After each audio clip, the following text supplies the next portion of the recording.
పరిహారము ఇవ్వాల్సింది కోరుచున్నాం. మొందా తుఫాన్ ప్రభావంతో పశ్చిమ గోదావరి జిల్లా వ్యాప్తంగా భారీ వర్షాలు కురుస్తున్నాయి. జిల్లాలో అనేక ప్రాంతాల్లో చెట్లు పడిపోయి రాకపోకలకు అంతరాయం ఏర్పడింది.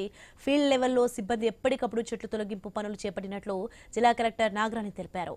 నరసాపురం మండలం చిన్నమైనవాని వెలంకల నల్లి క్రిక్ వద్ద రహదారి తెగిపోయిన ప్రదేశాన్ని కలెక్టర్ సందర్శించారు. తుఫాన్ దాడికి జలమయమైన ఉప్పు మడులను, ఆక్వా చెరువులను పరిశీలించారు. తుఫాన్ తీరం దాటే సమయంలో జిల్లాలో జరిగిన నష్టంపై అంచనా వేస్తున్నామని, ఎటువంటి ప్రాణ నష్టం లేకుండా ప్రభుత్వ యంత్రాంగం పనిచేసిందన్నారు.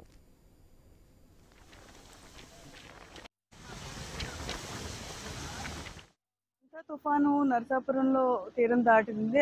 దాని ప్రభావంతో 70, 80, 90 km/h విండ్స్ అన్నీ కూడా జిల్లాలో రావడం జరిగింది.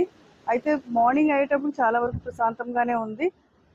ఆ ప్రభావంతో చాలా చెట్లు, కొన్ని వందల చెట్లు, ఎలక్ట్రిక్ పోల్స్ పడిపోయినాయి. అవన్నీ కూడా district administration and field level officers అంతా కూడా రెస్టోర్ చేయడం జరిగింది. పడిపోయిన చెట్లన్నీ కూడా కట్ చేసి రాకపోకలకి ఏ విధమైన ఇబ్బంది లేకుండా క్లియర్ చేశారు. మంతా తుఫాను నరసాపురం